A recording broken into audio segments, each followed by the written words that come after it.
Welcome to Simon NoChaNoMa, Simon's Living Room. This week, all the way from a mystery location in Japan, my guest is going to be Andrew Woolner. You saw in the advert, he's an expert power tool gardener, and he will be explaining more about that and his life and work. And so, for the moment, let's just see where he is. Are you there, Andrew? I'm here. Yes, I'm in another dimension. Oh, dear. Whoa. Look at that. Okay. With no expense spared special effects from Simon NoChaNoMa. 1972 BBC special effects. He's been wanting to do that. Hello, viewer. If you're there, viewer, make yourself known. You're very welcome. Yeah. I should tell people we're live. Where's the... That would, yes. We may even get more people coming to watch. Did you send me the stream link at some point? I sent you the... It's Nosh. It's elbow cough. Elbow cough. We're all familiar. Super Blaster 2 is here. Hedge is here. And Nosh. You know who Hedge is, and Nosh is my friend from with the wild hair from San Francisco, because he's not been able to get to a barber because of lockdowns.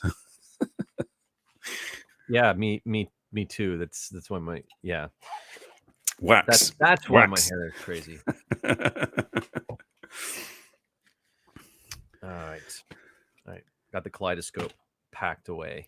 Okay. Well. Nice to see you, Andrew. Thank you for coming to the show. And we had a slight technical difficulty earlier on, and I am now on Virgin webcam, because my webcam app that I always use for my fancy green screens and so on doesn't like my microphone and makes me sound like a robot. So I decided to get rid of that and just go with the basic webcam, and it allows everything normally. So, Andrew, by way of introduction, yes. We can tell from your accent that you're not Japanese. From my accent, you can tell that I'm not Japanese. Yes. So you're originally from Toronto, I believe. Toronto. Toronto. You want to talk about accents? Toronto. Okay. Yes, well, I'm British, so I say Toronto. Toronto. You're originally from Toronto. Shocked face, says Nosh.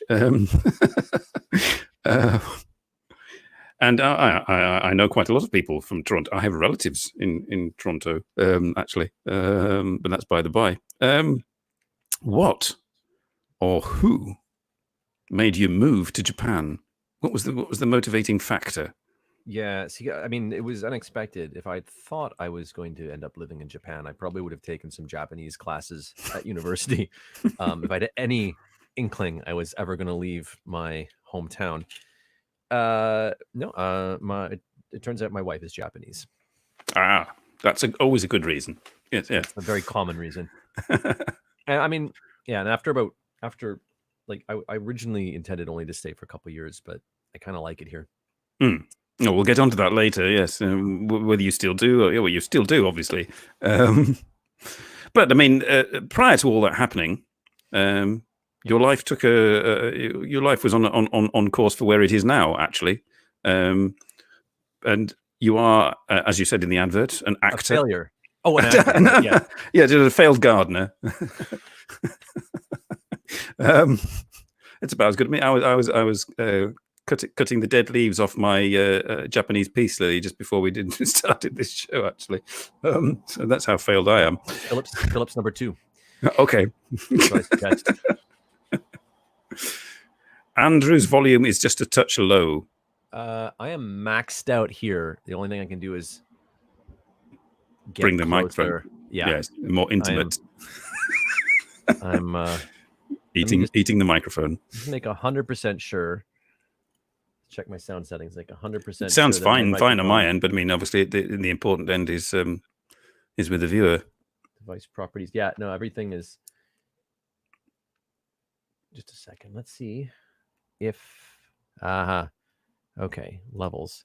Oh no, this one. Sometimes you go into mics and they have this special little gain button, but not not my fancy dancy mic here. Apparently, no gain for this. No pain, no gain. So where were we? Yes, your life path was not gardening, but you became an actor. But how old were you when you realized that was what you wanted to do? When I grow up, I want to be a fireman. When I grow up, I want to be a policeman. When I grow up, I want to be a brain surgeon. Right. When I grow up, I would say I was 7.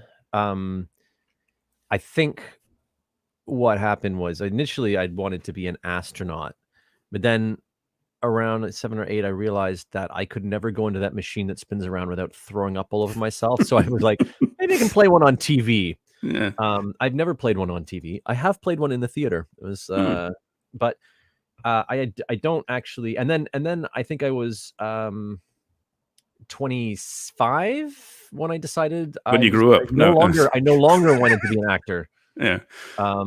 It was too limiting. So now I make theater. So I do everything, not just acting. So I don't call myself an actor. I would say I'm a theater maker, which is a very European term for it. Mm-hmm. I should say it with a Dutch accent, I should suppose, but I am a maker. But that was a really bad Dutch accent. My accents are terrible. I never really mastered accent. Yes, that could have been my Scottish accent. It was the Toronto Dutch. Yeah. No. So you came to Japan, and fast forward, and you encountered, and we should find out how, the Yokohama Theatre Group. Could you tell us a little bit about the history of that? What it is, where is it, why is it, and how you came to be involved? Okay, so let's go back 120 years to the bustling port town of Yokohama, where basically there were actually before that there were all these people, a lot of merchants, a lot of Navy people, British Navy in particular, and they got together and were doing Amdram. Essentially, they were doing amateur drama. And around 1900, a bunch of the groups got together and coalesced into the Amateur Dramatics Club, which then quickly became the Yokohama Amateur Dramatics Club. And that sort of went along tickety-boo until 1983, when they changed the name to Yokohama Theatre Group, because everything in the 80s had to sound like it was some like law firm. And like theater group. And then, so it kept going along and kind of sort of, I had its ups and downs. It was petering out in 2006 when I collided with it. And basically I kind of just got the previous artistic director kind of just was like, you want it? You got it. Go. Bye. I'm gone. I'm right. You'll never see me again. Yeah. And so that's how I became the artistic director of the Yokohama Theatre Group. And then 6 years later, I incorporated it properly as an NPO. I think we probably had been incorporated at some point before, but it got lost in the filing. The bombing perhaps. I mean, we were a legal entity at some point because we owned a third of the Gaiety Theater in Yokohama, which it does exist, but it's not the original one. It's not on the original site or anything. Like the name is the same. So you get to turn up and it's our turn now. We've got a third of it. No, we don't. No. They sold their shares in it, and because it got destroyed. It got destroyed in the earthquake in 25, and then they sold their shares, I think, in the 1930s for like a pittance, because they weren't worth. It was like shares to a pile of rubble at that point. And it didn't get. I don't think it got rebuilt till like long after the building it's in now seems pretty modern to me. Like I'm thinking 1980s. So yeah, that's no longer modern in my book. Well, comparatively speaking. Yeah. So we're a registered nonprofit in Japan, and I spent a year trying to make it work sort of as a club, thinking I would sort of bifurcate. Like I'd have like a club side and a professional side, which they could support each other. But honestly, people really weren't interested in acting. The club part anymore. No, I mean they would go into Tokyo to do it because the group there had better. The group there has better funding and is 4 years older, which they never stop reminding me about. We're the oldest. Blah, blah, blah. Yeah. but yeah, so there are people. I've had people from Yokosuka, which is south of Yokohama, so further away from Tokyo, be like too busy to join my stuff. This is back in the day when I was still like trying to recruit like larger casts and stuff like that. They wouldn't do my stuff, but they go. Then I catch them going to Tokyo to be at those shows, and I'd be like, "Hey, what? hang on a minute." What? So yeah, it just seemed that and there was an expectation, the audience as well, for the sort of the club kind of activities. They wanted to see I was after we did this one show, and afterwards I was standing. And I was within earshot of one of the audience members who didn't realize I was there. And I heard him say to someone else, I don't know, it's just too professional. I mean, oh God. They wanted to see their drinking buddies doing a show, forgetting their lines and bumping into furniture, because that's essentially what had been happening for years and years and years before that. Yeah. I was like, yeah, that's not what I want to do. So there's no reason this still has to be a club. That was just, that was like my olive branch to the past. And so I decided. And then you cut the cord. Yeah, cut the cord. So we're no longer a club. Although I mean, it's still volunteer run. But when there's money coming in for a show, then people get paid. But in general, when we're doing our own productions, and it's not a tour or commission, and we're just doing it in the true sense of amateur, like the love of the thing. But almost everyone involved is looking at this as a professional occupation, like as an occupation. So yeah. So I mean, you came to them in 2006, and you arrived in late 2006. Okay, you arrived in Japan in 2003. Yeah. What were you doing in the meantime? Oh, so my first job, not my first job in Japan, was I was working in a daycare. I was an English daycare person for like 3 months, but then I landed a job at American School in Japan, which is I think it's the biggest international school in Japan. So I don't know. Nobody probably knows. Their campus is out in Chofu, which is west Tokyo. So it was a 90-minute commute. Each way.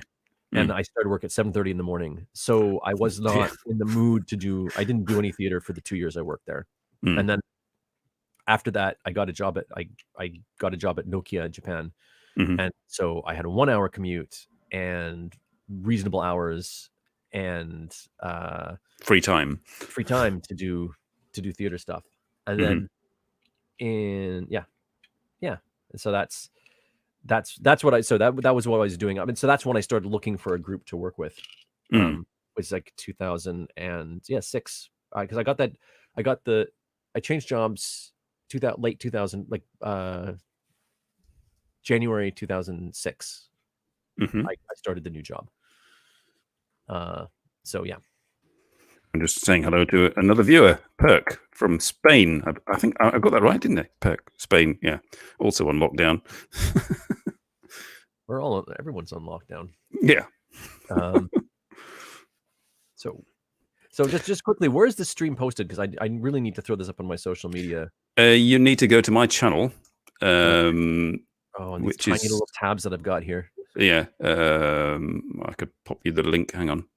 If I go here, is it live? It's live now. Turn the sound off. I found it. Oh, yes. Live now.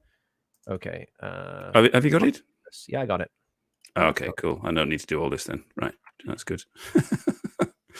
It's nice when you get your guests to do all the work. Sorry about the typing noises. I have a very awesome mechanical keyboard, but it is very loud.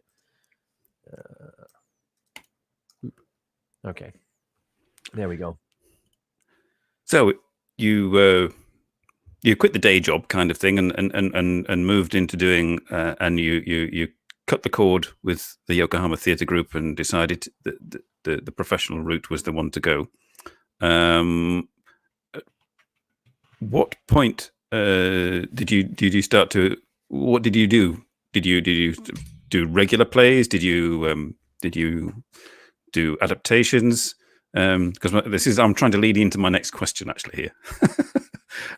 Because the creation of original works and innovative adaptations, which is sort of a grist for the mill for professional actors, and audiences in the know, as it were, Mm. as opposed to standards and people bumping around and being friends and not forgetting their lines and so on.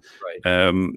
That's the good stuff is what you're trying to do, but how do you get in? How do you draw an audience in to say like to say, hey, we're doing some really good creative work here. Come and see us. What is your method? I don't to know do if that? you have any good ideas. I'm all ears. That's an ongoing problem. Yeah. So one of the things they taught us in theater management when I was in at theater school was every show needs a star. And so that's why, you hire like, Barbra Streisand, I guess, which is not something I'll do, but you need a star. And so you're trying to, and so if you're doing a famous play, that the play can be the star.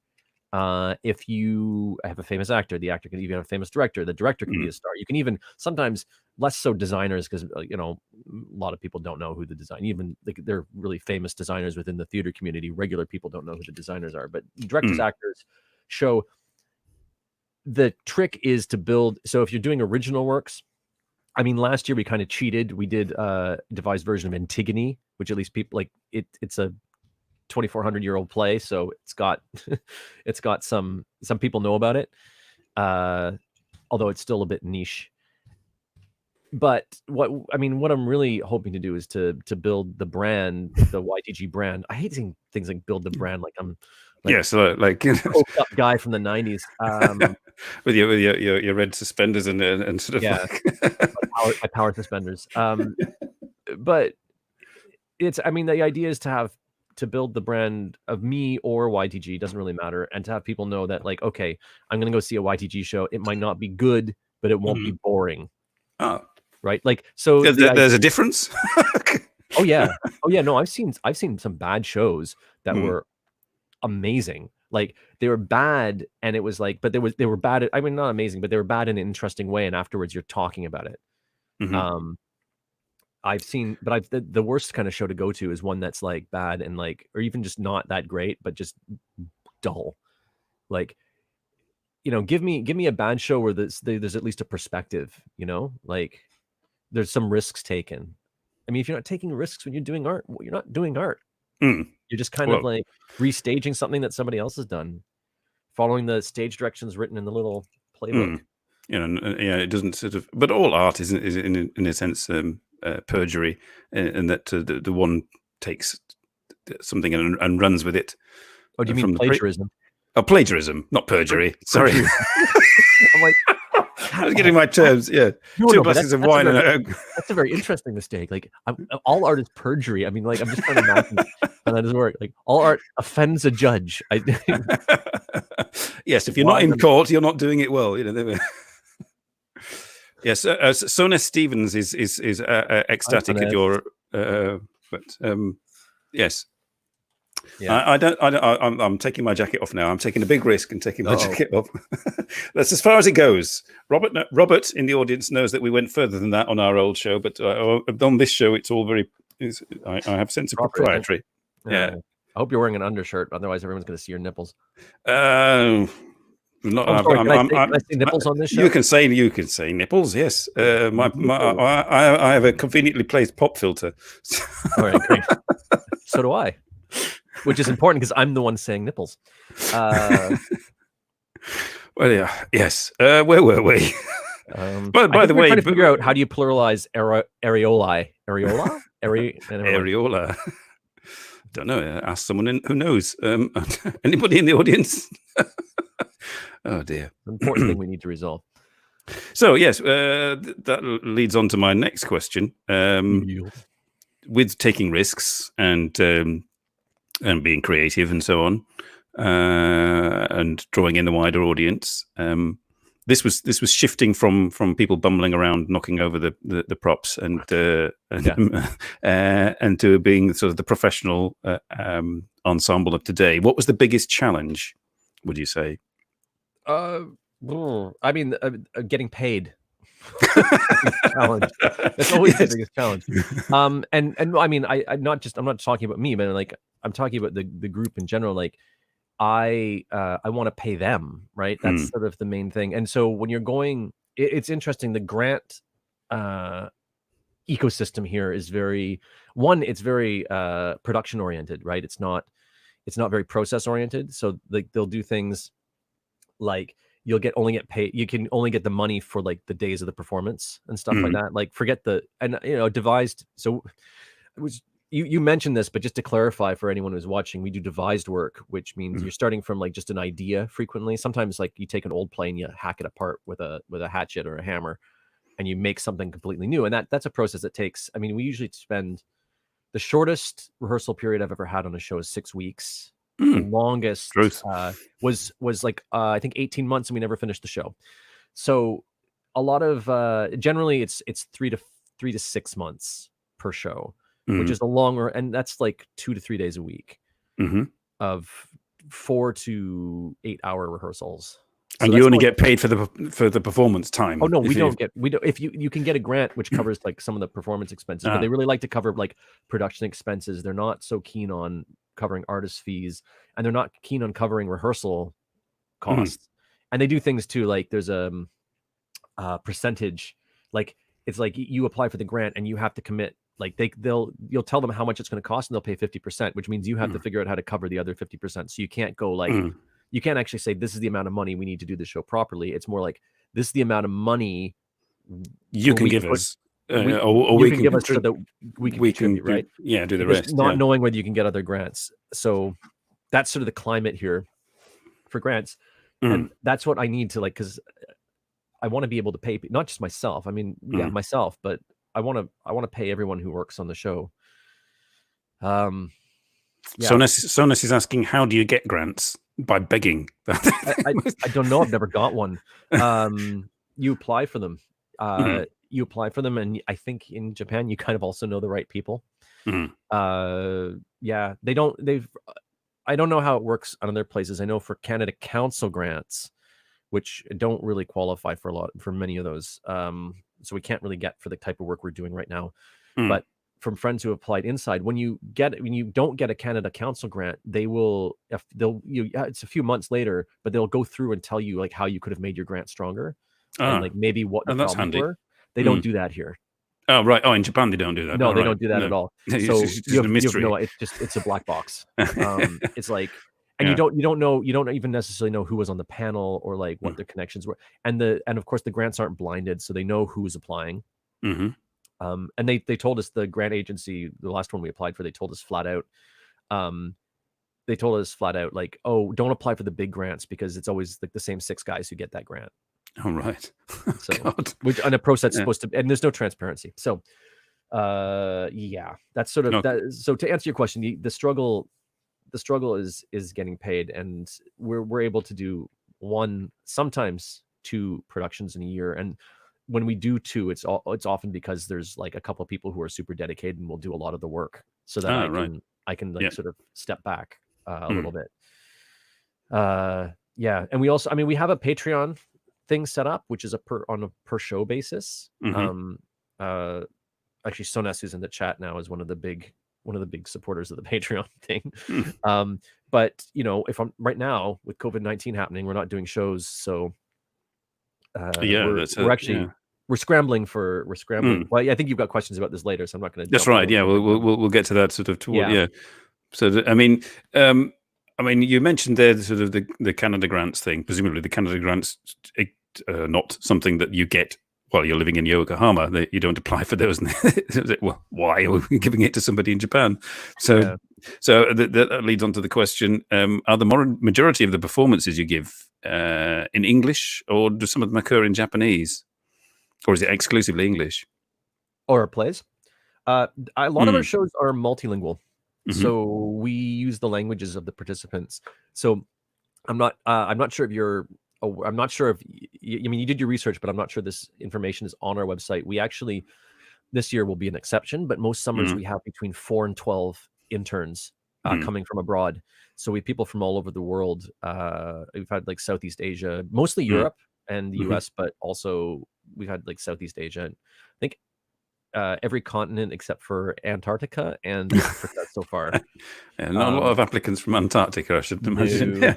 Yeah. Russian Yeah. scientists, I don't know. South America. I think we've had one from South America. Anyway, yeah, we have had some, not an intern. We had someone from South America though. Yeah. So the idea is that frequently, we'll improvise, we'll create the scenes, and then I'll ask the actors to, can you just do this in your native language? Yeah, sometimes we've done shows where we've experimented, like how much English can we put in and still make this accessible to non-English speakers. But in general, even in that show, we had sections in Norwegian and Polish, because the idea is to send a signal to the audience that you don't need to understand. You don't need to understand. You can look at it visually. I mean, because this is interesting, because Hedge, if he's still there, was in that show in Antigone, wasn't he? And he said he mimed a lot. Yeah, I think not mimed, like. Yeah, I teased him about that on pulling on a rope. No, we just did a lot of stuff just really physically. So he'd go up to someone and, like, pull their head back and, like, look them in the eyes, and just characters only spoke if they needed to. Is sort of where we went with that. And that one had probably more dialogue in than most of our recent shows had. There's one show that's like, it's dialogue. We do have a show that's dialogue driven that we were supposed to be reworking this year into something a little more physical. And that one would have to be, if we did it in Japan as is, and we have done it in Japan as is, we'd subtitled it. But so how does that work in the theater? How does somebody hold up cards? No, we just use projectors. We just project. Right, I see. Yes, I don't like using it. I don't like using subtitles or surtitles, because it means that the audience isn't looking at what's happening on stage. Yes. So yes. when it's not necessary, when it's possible, I'd like to avoid that. Like when we did that show in Taiwan, there's enough people there speak English, we just dispensed with the subtitles and did it in English. And the new version, if we do it, maybe partly in English and partly in French, actually. All right. Just because the other performer is a French speaker, native French speaker. So, but that's how it works. So the idea is that we're actually trying to get a Japanese audience in, which is difficult, but our shows are designed to be accessible to a non-English speaking audience, whether they're Japanese speakers or something else. You mentioned there that getting a Japanese audience in. So in your experience in theatre there, would you say that they experience theatre differently to the way a Western audience does, or is it a universal thing? I don't know. I mean, I think there's different expectations. A lot of the theater. Okay. There's so many layers to this. A lot of the theater that's happening now, not just the commercial theater, but also the independent scenes theater, is still very like similar to like TV drama. First of all, I mean, a lot of the actors are trained in that particular acting style. There are. This is in Japan. This is Japanese theater. Yeah, in Japan. Excuse me. They're really. Yeah, so even the independent companies, there are some amazing exceptions. Groups, Japanese theater groups that are doing things that are like super, super interesting, that are different and more experimental and not tied to this idea. But even some of the sort of very like original pieces I've seen have been like it's scripted like TV dramas, and the same kind of like sort of anime plots and love triangles and da. It's actually it's yeah. And I have a whole theory about why that tradition is so strong. But that's the issue, is that you're looking for a certain type of theater goer. You're looking for the theater goer who goes to the Setagaya Public Theater and watches Robert Lepage shows, and will watch like when like Peter Brook comes in with something. Those are that's the audience we're trying to get. It's just a matter of like, how do we reach them? We don't know. So yeah, in general, the general audience is expecting something different when they go to see theater. Yes. From what they get from us. Because that leads into my sort of the next question. The Japanese have a different perception of what to expect. And I mean, Well, when you say Japanese theater to somebody in the West, they think of No or Kabuki. Do you think that makes up part of the cultural psyche of a Japanese audience or not? Okay, you're picking at the scab. Okay, this is my theory. This is my lame brain theory.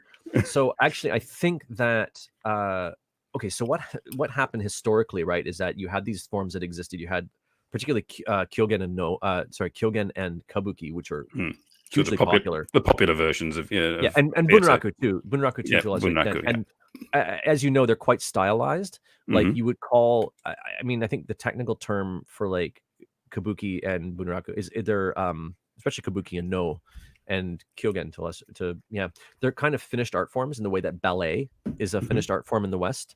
So there's a repertoire of things you can do. So it's limited. It's limited by that.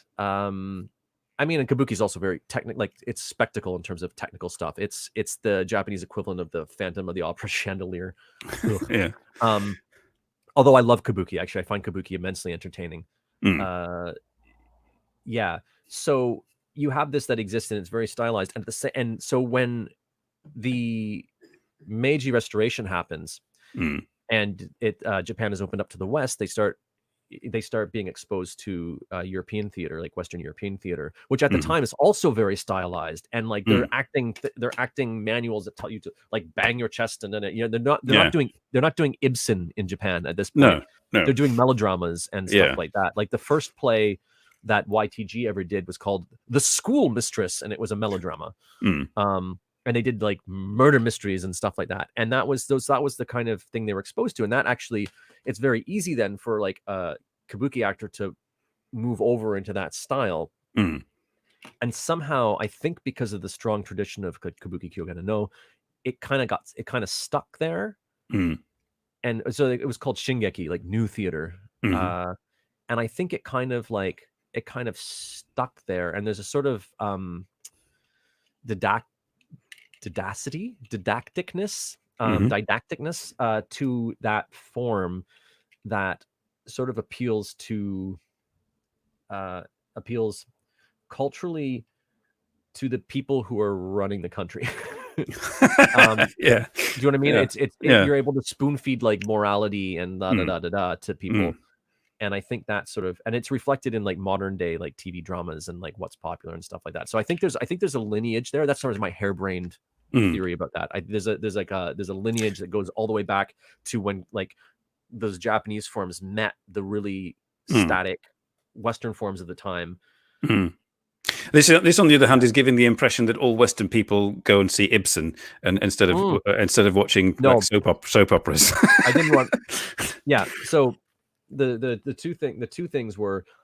One, I just said this, but like general audiences for like Western plays also have expectations. Like they're expecting to go in and see beginning, a middle, and an end, and a resolved. Oh yeah, they want the glass menagerie. Like they're expecting the glass menagerie, which in its day was kind of avant-garde, right? Like, yeah. So they're expecting that. So they've got their own expectations, and a lot of naturalism. A lot of people who go, they still kind of expect a certain degree of naturalism in the performance. But the other thing I wanted to say is that then there was this huge, amazing thing that happened in the 50s and 60s in Japan. And like all these like amazing sort of avant-garde works were created. Like Buto was invented in the 1950s. Buto, yeah. I was trying to think of the word for that dance form. Yeah. It's this amazing art that's actually way more popular outside of Japan than it is inside Japan, as far as I can tell. Yeah. But it's a shame, actually. Yoshito Ono, who was the last of the three people who was in the first Buto performance, died just in January. He lived in Yokohama. And yeah, so all these things happen. There's also a lot of other stuff, but they did like street performances and the same way there were like big protest movements in the 60s, right? Like the school, the happenings and stuff. Yeah. And what the hell happened? Yeah, I mean, they grew up, had kids. Became our parents, sort of thing. Yeah, I don't know. I mean, that's. I look back on that and I'm like, I think what I'm doing would have fit in very well with that scene, and just it's not. Trying to reinvigorate that sort of search for new avenues. Yeah. So, But go ahead. I was going to say yes, but now you're in a position to do that, as it were, and you take on, as you say, you said at the beginning that your acting takes us kind of a back seat now, and you're more involved in the production and so on.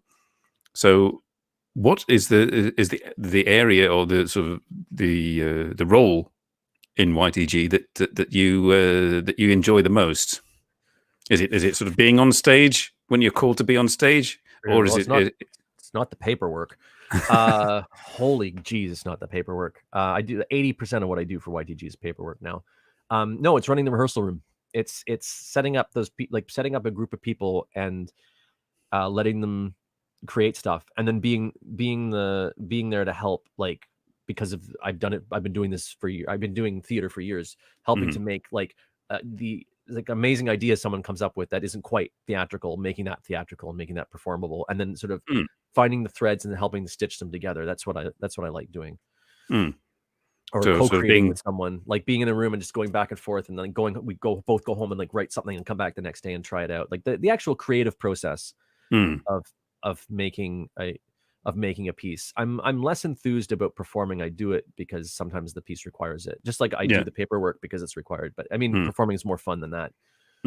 But I'm excited to do what's required on a show, if that makes any sense. So this is like completely sort of unrelated question. Right. I mean, we've been talking about the Yokohama Theatre Group and Yokohama, but actually, when in the start of my advert for this show, it zooms in on Google Earth on Kawasaki, and and you mentioned in the advert that you do shows in Kawasaki, but is it based in Kawasaki, the Yokohama Theatre Group, Well, or I is mean, it? the official address is here at my house. It's our office. That's the office. But I mean, to be really simple with this and short with his answers, Yokohama's too expensive. I have a relationship with this dance studio in Kawasaki, and they give us cheap rehearsal space, inexpensive performance space, and I'm also, they've made me in the last couple of years. I'm the director of the downstairs dance studio theater space. Although what that means in practice, sometimes it changes. But yeah, so I'm quite connected there now, and it makes sense to do shows there rather than paying arm and a leg to do them in Yokohama. Right. Where there's not only is it expensive, but you're dealing with just layers and layers of bureaucracy. Yeah. Whereas this place is really the second largest city in Japan. I can imagine. Yeah. Well, I mean, the place in Kawasaki, just the upside is that they're kind of like, they're super flexible. The downside is that that means that sometimes things happen that you don't expect.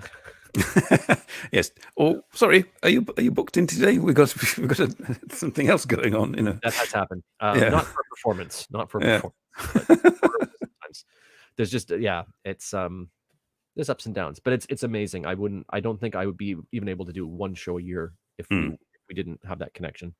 So, I mean, this is a question I've not put on the list, but I mean, because it's in Kawasaki, is it promoted in Kawasaki? Do you promote it in Yokohama? How do you then sort of get?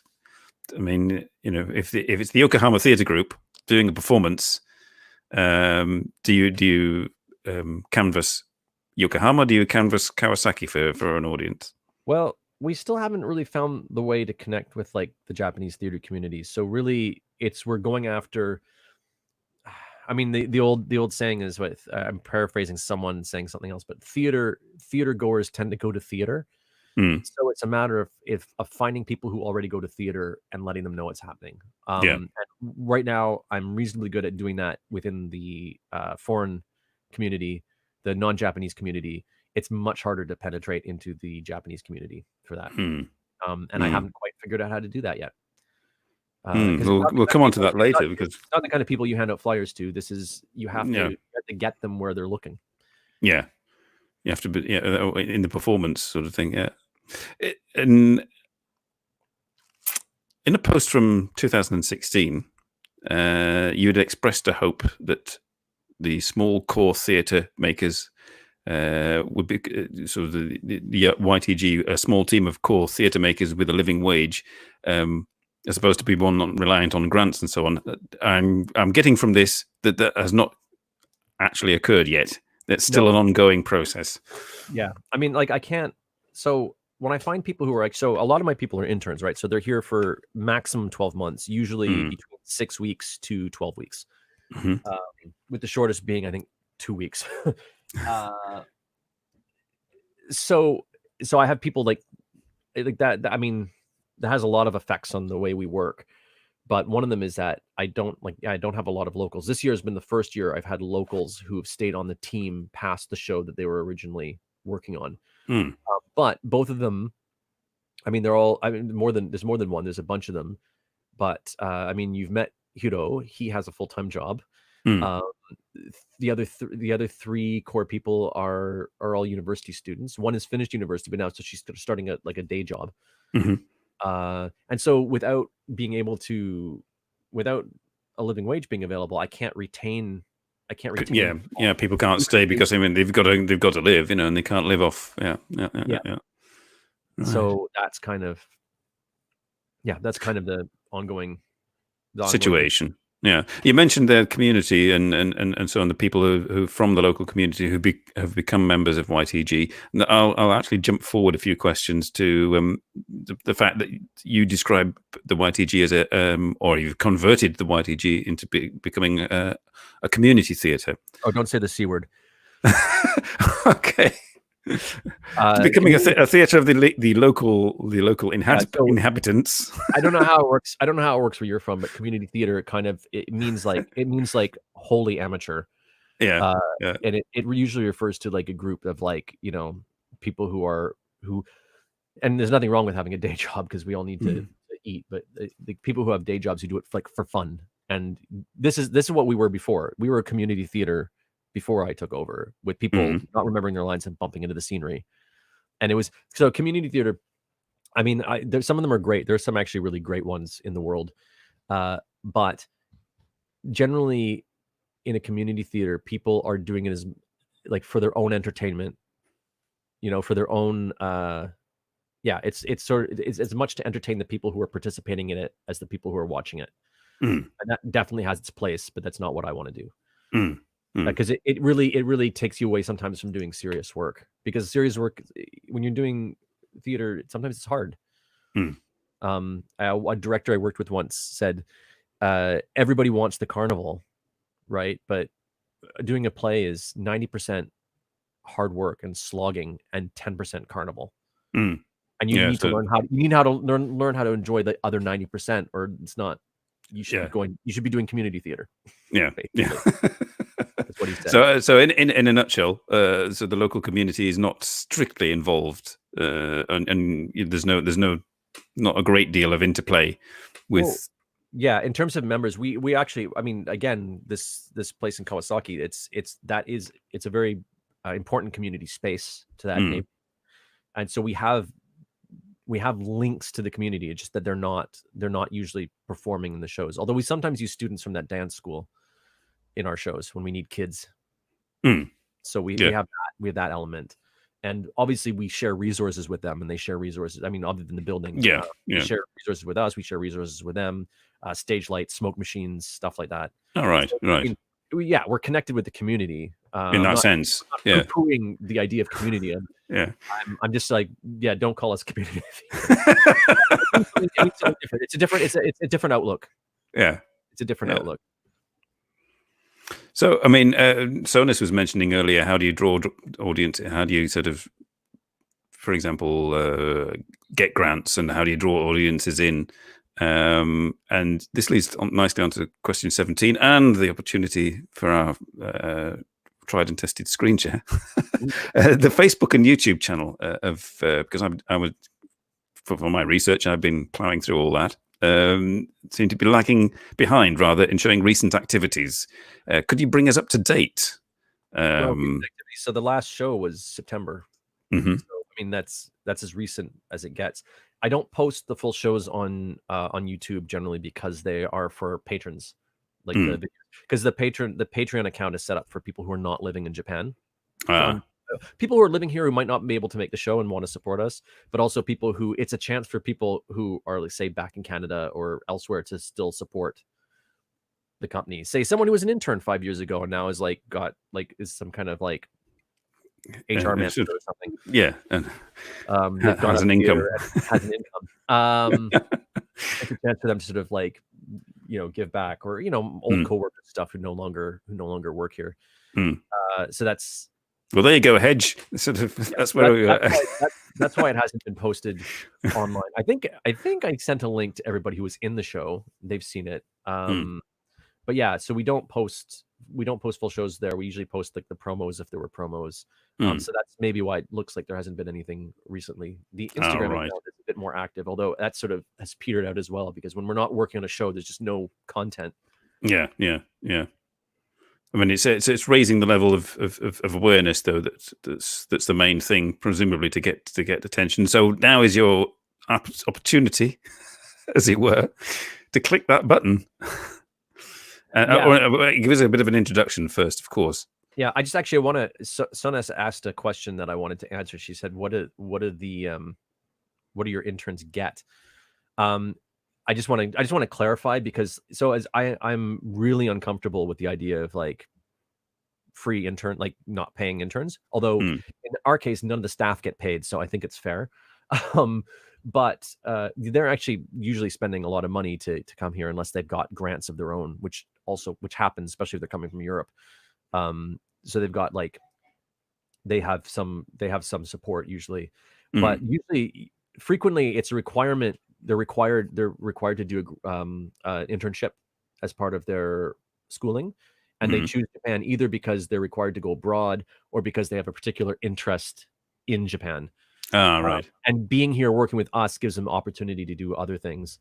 And for others, it's something they can put on their resume. They can, in some cases, it's the ability to get a letter of recommendation from someone like outside of their their normal community. Yeah. So that's what they get out of it. We don't force anybody to come. Like everybody knows up front. We don't get them here like, oh, by the way, you're not getting paid. But so I just wanted to, and so that's just asked if they get a visa that way. It's like, no. Japan doesn't get visas. Usually they're here on visitor visas or student visas. I had one convert student visa to a cultural activities visa. So cultural activities is possible, but you need someone here to manage that, and I don't have the staffing to help them. Oh, right. So usually you got to prove that you're engaged in cultural activities, presumably. Yeah. It's more like you need someone in Japan running back and forth to immigration, which is like it takes half a day, so it's not possible. Like I don't have enough people, and we don't have enough time. Sonus is asking, can they work in addition to their internship so they can pay their rent? Not legally, but as I say, most of them have saved up specifically for this trip, so they worked their butt off through the year. Some of them have, as I said, some of them get grants, which is paying for this stuff, and some of them, as the ones who are here, and like if they had the cultural activities or student visa, they're allowed a certain number of hours of work per week. And I've had a couple of interns who've had work, and some of them actually have like jobs they can do back in their home country online. So I had a composer, and so she was composing music for video games and stuff. All right. While she was here, and I'm assuming she was getting paid for that. So, yeah. So it's ways and means, really. I mean, it's There's no fixed way of doing it. Yeah. Yeah. So as you were alluding to, I have a video to show, because I've been talking for like 45 minutes, but I haven't shown any. I really wanted to try to show people the kind of work that we do, because I've been explaining it, but not really like showing it. So should we give that a go? Yeah, I'll give that a go. I'll put us on the whoop. There we go. And there we go. And let's try.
So that was just an excerpt.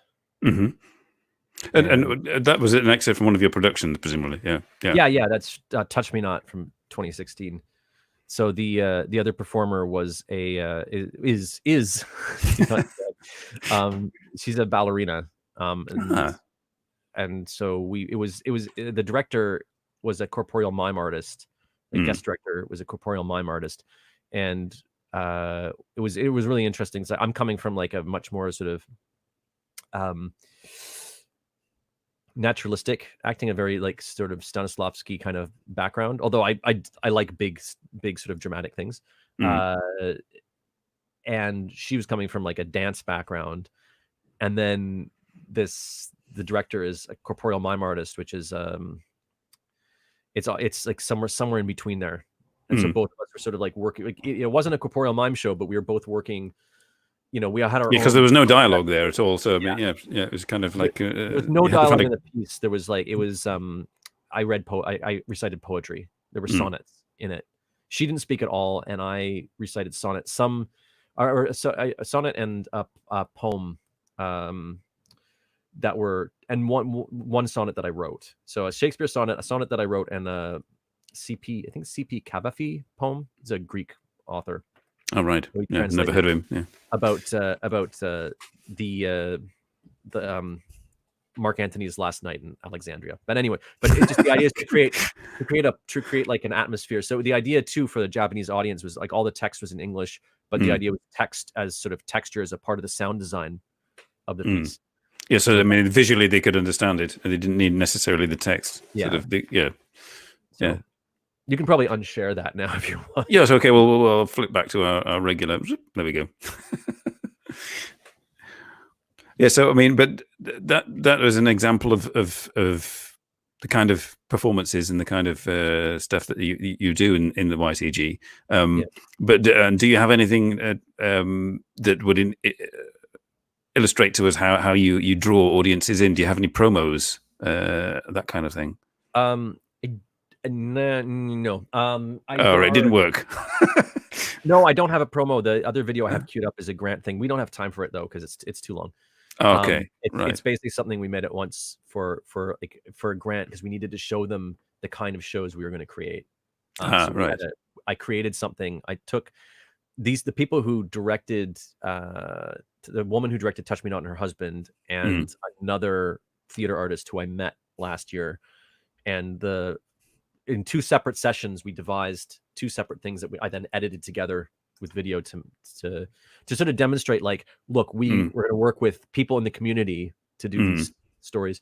Yeah. Anyway, this is a whole thing. This is the grant we applied for last year, and we went this year to ask them why we didn't get it because we ticked all the boxes, and he like literally we said, okay, so why was our piece? Why didn't we qualify for this? And he was like, I think he just read to us the description. Like, we know that we read that. That's why we. Can you tell us like how does this not fit the description? Yeah. Useless. Bakshish. They were the Japanese for bakshish. Yes, but I mean, besides your time being taken by producing these grant videos and working on productions, and besides sort of not being specifically an actor but more involved in work with YTG, you also have another source of income and interest, and that is photography, which we've not really touched on. Yeah. So is this a passion that's equal and as long as acting, or is it something that has developed over recent years? No, it's something where I started photographing. I started photographing my own shows, and I started photographing shows for other groups in the Tokyo Yokohama area. Sort of as, it was something I got interested in about 12 years ago. And I started taking, I had a 35 millimeter camera back in the day, and then somebody borrowed it and never gave it back. And so I'd been out of the hobby for like 6 or 7 years. And so I was doing it kind of more as a hobbyist and to document my own life. But I was shooting a lot of shows and events that I was either involved in or connected to in some way. Mm. And I was like, at one point I was looking at people who were doing it professionally, and I mean, there are people who like blow me out of the water. Like I see their stuff, and I'm just Mm. amazed. When one of my friends, John Matthews, is an incredible photographer. I'm also friends with Hans Sauter, who I don't know if you've heard of him. He's sort of, I would say he's probably one of the better photographer, like better sort of.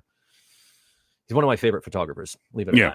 that. Yeah. Yeah. He's from this. He's like he was buddies with Pina Bausch, and Mm. there's a whole group of people from this one town in Germany, and they all knew each other, Mm. and really like just this amazing group of friends. So he came out of there. So yeah, that stuff blows me out of the water. But I've seen people like doing wedding photography and stuff here, which Mm. I'm not really interested in doing. But I've seen people do like portraiture and stuff, and they're like, it's not that they're bad. It's just like I'm as good as that or better than Yeah. that. Yeah. I could And do. I'm also broke, so Yeah. I thought as long as I'm doing this, people have been asking me to do this for them. Maybe I can start charging for it. I've had enough practice now. I think that yeah. So I started. So last year Oh, right. So it's slowly quite recent. started. Yeah, it's quite in terms of like It's- formal. I've been paid to shoot people's headshots before, Mhm. but it's been on like sort of a one-on-one basis. But it's just Yeah. it's sort of something I've started taking seriously in the last year. Mm. And So I was going to say, now that you've been taking it seriously, how do you balance that with your current work? I mean, when you get commissions for doing photography, you say, I can't do it then because I'm doing my rehearsals, or how do you balance that? there's not enough of either right now, and particularly now with COVID-19, like it's anything I would have had lined up is I've stopped advertising because it's just like who's gonna want to like have people come around, everybody wearing a mask sort of thing. I don't do studio shoots. I do outdoor stuff, which is like we're a bit more flexible here with our lockdown in Japan. Like people are going out and in parks and stuff like that, but it just doesn't seem right to be pushing that right now. So I do have a bunch of COVID-19 specials on for people to buy packages now, pay for packages now, and I shoot them later when we're allowed out again.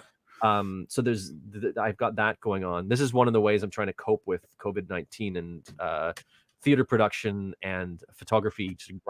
Yes, that was one of the questions. Is how is it affecting YTG at the moment?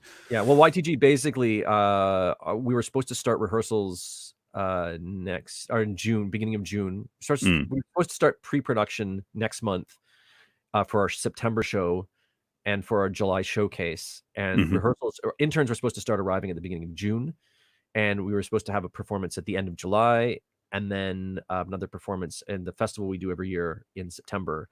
And at this point, I'm pretty sure the July show is not going to happen in a theater. I don't think we can get the interns over here, so we may. I'm trying to come up with an idea for doing something online. We also had a cabaret project that we've had to cancel, but we're talking about finding a way to do an online version of that, like a pared down version of that, because it was themed, and I think maybe we'll get rid of the theme for the online version just because it's really too hard to have everybody, go out and try to find makeup and blah blah blah. So more like a sort of talent show kind of thing. And so hopefully, and so the September show might end up not being the show we had planned, because that one really requires the other creator and I to be in the same physical space, and she's based in Montreal. Oh, right. Flights from Canada are at the moment just cut off. So that's sort of everything's up in the air. I would say to your audience, if you're looking to support artists right now, and if you have your life, if your job is stable and you're okay, then there's things you can do. Like I've actually this week I made for people. This is mostly for people in Canada and the US. I haven't found a European place to do this yet. I'm selling prints. I do mostly portraiture, but I've done other stuff in the past, and I was able to put together like sort of 20 of my favorite shots, and I'm selling prints because I'm hoping that people will go, hey, maybe I can support them by buying a print. Yeah, that's a good idea. So those are also available through my personal website. Like the link is there. What we could do is, you can put that in the chat, maybe the link to your website. Just get rid of that. It's always good. Yeah. Wait a second. How do I comment?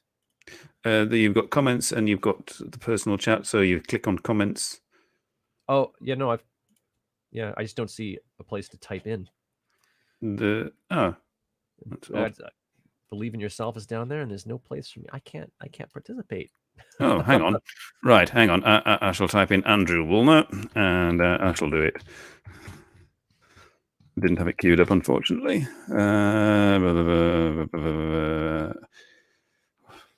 Hang on. Andrew Woolner Home. Here we are. .com. That'll be the one. awoolner.com. awoolner.com. Copy. StreamYard and paste. Yeah. Okay. And anyone who's interested, you'll want to click through to the photography section. Obviously, there's not much that you can hire me in advance for theater right now. Yeah. Unless you pay twice. Yeah, I've got all the photography. I've got packages all set up for like to just make things simpler, rather than having people have to contact me and negotiate and blah blah blah. But we can still do that though. That form's still there. Oh, did it not appear in the comments? No, hang on. It does not. I think. Oh, there it is. Now it's there. I see it. Okay. Yeah. Oh, good. So yeah, I mean, I don't expect to make enough from that stuff right now to support my family or anything, but I'm definitely this is yeah. I'm putting it out there. This is the first announcement of this, but I'll start putting that out on social media. YTG essentially is just going to go into hibernation. There's bills and expenses, but if I have income, those can be covered for the time being. So it's that sort of. You can't shift it. You can't. I mean, like you say, you talk about online. You can't sort of keep it sort of simmering online. Oh yeah, I mean, as I say, we plan to do those online events, and I should be able to. I'm going to try to see if I can find a way to charge my patrons for those events, and also have them online with like a tip jar or something. So we're still in the process of. I was really busy this week getting a personal website set up. Next week, one of the things I'm doing is investigating platforms and which platform is going to work the best for us, because a lot of them, as I think Believe in Yourself might have just pointed out, that some of these platforms are free right now because of the COVID-19 crisis. So it's a good chance to sort of try them out and see what works for us. And I've been playing around with Open Broadcast Studio as well, because I also run another event called Nerd Night, which has been canceled and was one of the main sort of financial supports for YTG, sort of a regular monthly event that brought in sort of a regular monthly amount. And that's so we're doing reruns now. So every month we run like 3 of our favorite talks. So I'm trying to figure out a way to put a tip jar on that from this month on. So you're relying heavily on, for example, I mean, because I noticed on the website something that struck me. You're based in Japan, but it's an exclusively English website. So you're relying heavily on kind of expats and English speakers. Are you talking about the theater website? Your website for my personal website. Yeah. I mean, it's as a photography, for example. Yeah. I mean, my niche really is like there's kind of a glut of. Yeah, I mean, with my Japanese in the state it's in, which is not perfect, a Japanese person is not going to want to hire a photographer that they might have trouble communicating with. So my target really is for that. Unlike the theater company, the target for my personal stuff is expat, particularly expat moms. I do kids photography. I feel like that's kind of, I'm good at that, and I actually kind of like working with kids. This is something I never would have expected. If you asked me when I was 25, I think you'll but as I say, my first job here was in a daycare, and like sort of preschool daycare kind of thing. And I've worked with I currently teach at the university, but I've worked with all ages from like 1 through like 20. All right. And I generally don't have an issue with kids, and I'm good even when they don't, like they're making faces and stuff like that. You can get some really nice shots when you like. I mean, I like the shots where they're sticking their tongues out, even their parents don't. But no, you're around a kid for an hour, you're going to catch them by surprise at least 5 times. So yeah, but as I say, so foreign, like English speaking parents who can't hire a Japanese photographer because they're here for like a year or two and they're not going to learn Japanese. That's sort of my target for the portrait stuff. And then actors headshots, I think I may be cheaper than a Japanese thing. And also the kind of work I do is less I think it's a little bit more what we expect outside of Japan in terms of like presumably the Japanese have a particularly fixed idea of portraiture and so on, different to I don't know about that. I see a lot of stuff though, which is like the sort of like the Sears photo studio background kind of thing, and I'm like, what? Why don't you have some out of focus trees or something, man? Like, I like to shoot. I don't really have a studio. I like to shoot outside and use natural light stuff. Yes, I noticed on the website it was almost exclusively all outside. Yeah. I've done a few. I sometimes take people up to the tatami room and shoot some stuff up there. I've got some lights, but if possible, I like to work outside. Well, Sonis is just saying that your event photography is amazing. Sonis is very kind and generous. There's I was initially sort of like not pushing that one too hard because there's a lot of event photographers, English-speaking event photographers in Tokyo, but apparently there are. Apparently, you have to show me some of the photos according to Sonis. Okay, give me a second. No. I can do it in another tab. Hold on. Have to load up. Events. Oh wait, no, it'll be. Hold on, it'll be under shoots. Give me a second. I didn't have this all. Yes, but of course, with a technical pants down. So. I've got. Okay, let me see if I can. Let's see. Share gallery. Let's put that in slideshow mode, and then hold on. I'm gonna move the tab to an. I gotta find a way to share this tab. So, give me a tick. Share screen. Chrome tab. And let's see how that works. Okay, I shall do this. Hopefully, is it going to do it? Yes, there we are. So these are, I think, hopefully this is the one. These are the edited ones. I think they are. So this is from a TEDx event. That's Sonis actually. Oh right. So that's how she knows what my event photography looks like. So and this honestly, this one was a bit of a struggle actually. The lighting was horrible. You can see it's just these pot lights. And so if someone's standing in the wrong place, you get these big long shadows like underneath their nose and stuff like that. So luckily Sonis always seems to be standing in the right place, being in her light. It was the easiest person to photograph on that day. So I've got some of those. Let me see if I can hopefully this will keep sharing when I go out of full screen for a second. Oh, maybe not. Let me just see if I can jump back. And sorry for all the scrolling around. I have another event here. Do I? Yeah. Let's try Nerd Night. Nerd Night Toronto. This is the Toronto one, actually. This is not the Nerd Night I run. This is the one I was in Toronto and I went by, so I decided to film it for them, shoot it for them. Here, let me jump to something more interesting. So this is like completely unplanned stuff. So the key is really like trying to get interesting expressions. Audience shots were really easy here because these guys were really reactive. I find shooting audiences, unless it's a comedy event in Tokyo, they tend to be like on their phones. People are down a lot and they look like they're not interested in what's going on.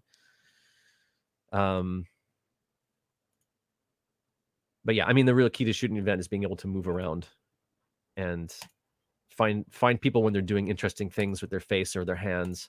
Do you do a lot of post work, or is it? Yeah. Oh yeah, I do a lot of post work. I'm that kind of photographer.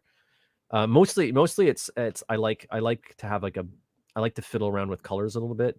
As you can see here, these look very like there's a sort of a warm tone to them. I was really into that at the time. I've gone. I go through phases. But yeah, I have a particular look for the Nerd Night stuff that I do, because I also shoot my own Nerd Night events. Do I have another one? Okay, last one. This is the year before TEDx, the year before at Yokohama National University. There's the button. And we had a better lighting situation here because Sunnis had actually brought in some nice LEDs that we were able to use. There's the team. I'm going to keep clicking because I want to get to something interesting. This guy was. What is that black thing on his finger? That's weird. I don't remember that. Yeah. So, yeah, if we hadn't had those lights, you can see from here, if we hadn't had those lights, like there's just almost no lights in this place. They're really high up, and yeah, you're going to have to open the f-stops. Yeah, you always do, and you always sometimes if the lighting's you do a bit of post to sort of make it more dynamic to bring out the subject. And is this manual light metering, or are you relying on the camera? I do both. It depends. I mean, sometimes the automatic one. I'm like, that's one of my favorites. Sometimes manual doesn't do it. Sometimes you have to fiddle with it to get it right. The great thing is that the cameras I shoot with are really forgiving about overexposure and underexposure. So that's why I do a lot of post. I try to expose in the middle, and then. So this is digital, I'm presumably. This is all digital. Yeah. Oh yeah. I mean, like, just it's not economical anymore to work with 35 millimeter film. Although it's easier in Japan because like they still process it quickly. Like a lot of people still shoot with film here. Take your bow, Sunnis. And yeah. So those are the ones I have online. I unfortunately don't have any of the. I don't think I've got. Let me just really quickly check and see if I think I've got maybe some stuff online. I will check really quickly because we're running over a little bit, but we're running over. I can hear my. It's not so bad. It's, I mean, I'm stuck in here until Tuesdays. Where is it? Best of YT. I didn't take those. Perk was asking what kind of topics are the prints you're selling. You have to take a look. I just put them up. They are mostly there's a fair. It's some food, some landscape. So not like food like my lunch, but not that. Here we go. What to do about nothing. Yeah. This is an old one though. This is before I was doing this and getting paid for it. This is what a show I produced. It was a group touring in that I produced. And so we did trying to find my favorite ones. In a theater, what's really great about like spending a lot of my time practicing like doing theater shoots is that, I mean, first you have exciting lighting, but you also have like really low lighting, and so you have to learn how to deal with that. And it's something that's really helpful when you're shooting other events, and also portraits. Like how do you work with low light? That's one of my favorite. The Much Ado About Nothing set during like the 1910s. All right. Suffragettes. All the women are suffragettes. Oh, he's got teeth. That's yeah. Okay, that's probably enough of that. Yeah. Cool. I can't find the others, but yeah, I will stop sharing that as soon as I figure out how to do that. Yep. Boom. Okay. There we go. So yeah, I mean, I was really lucky that the stuff I practiced on was really challenging. So figuring out things like manual light metering. I did that was on a Canon where I had to I couldn't see what the results were until I actually took the photo. Now, like shooting with mirrorless, which is what I do almost exclusively, you kind of see what you're going to get, and you have the live histogram. You can see that you got that lump in the middle. Yeah, I have an old Russian 35 millimeter camera and a handheld light meter, which I haven't used for years. I have a lot of Russian lenses that I've bought over the last year or so. A lot of rangefinder lenses that have been adapted for my cameras. Yeah. So yeah, I'm personally just gonna flip over. I think. Stop. Oops, I'm not logged in. Yeah, the prints I have online. I've got a few Japanese, whatchamacallums, landscapes in there, and Japanese life. Like I've got a woman. I got one that won a contest a few years ago of a woman like holding a cook, like who was like selling sweet potatoes on the street. Yeah, sort of so this will be on your website to view and buy. Yeah, if you go to the photography page, I believe there is a. Let me just. I believe there's a. Oh, damn it. I believe once you click through to photography, I think there's something right there that says something about prints. If not, I have made a dire mistake. Yeah, if you go right to the photography page, it says buy a print by checking out my print gallery here.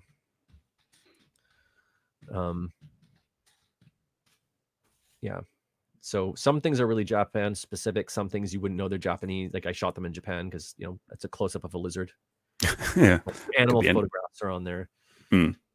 Yeah, I got like a Yokohama skyline. I've got Meo Toiwa, which is the Lovers Rocks in Miyake. With the cord between them. Yes. Oh, you're familiar with it. Yeah.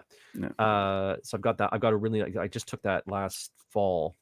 I was there and I went really early in the morning to catch the sunrise. Nice. I don't do a lot of landscape photography, but I did that.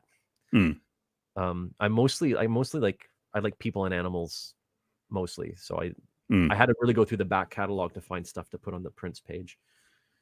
Because portraits are you can generally they're great for the people who you took the picture of, but no one else is really going to be super. Yeah. I mean, these are physical prints that you'll send to people, or is it the site will send them? Like, unfortunately, it's really sad they don't have nice. I have not found a site based in because I wanted it based in Canada because I know a lot of my people are in Canada. So this is Canada or the US. It's there's no they'll print them in the country, either of those two countries. So there's no cross border stuff for the people who are in those countries. As I say, I haven't found a European one yet, and I have not found one that does small prints based that'll ship to Canada. Because all these, I think the minimum size is like A4 sort of thing. Yeah. 11 inches is like the smallest dimension on these photos. Maybe 8 if it's like a wide one. It'll be like 8 by like, but I think sort of 12 by 12 is kind of the small as it gets. Which it'd be really nice if they had like $15 prints that are just like regular photo size, but like maybe on a really nice material, like metal or something. And Perk is asking from Spain, just put the direct link to the page for Andrew's prints, but I think it's on your website, presumably. If you it is. I hold on. I've got the direct link though. You just put that to me in chat, or if it's As I said, it's so weird. I can't seem to add to the chat. Well, if you put it into private chat, and then I'll copy and paste it into. That's the one, is it? Right. Yeah. Right. Copy and go into comments. If anyone has a suggestion for like a European site that lets people like sell prints, and I'm all ears, because I would like to have. I do have people who might be interested in Europe, and I would like to actually have something that will ship within the EU, so to keep the costs down. Right. Sonus is asking, she wished you'd shown photos of Yuki in the black sleeveless shirt and the speakers. Was that?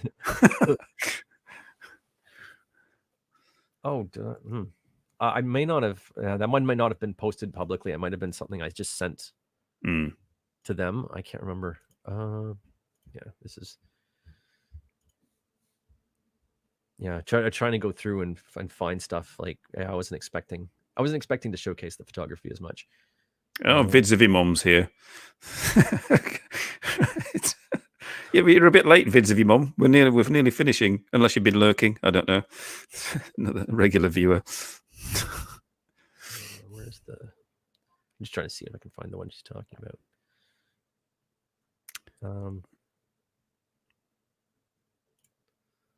Boop. Yeah, okay, let me just. I think this is the one that Sunes was talking about, so just give me a second. Chrome tab. He's talking about this one. If you want to.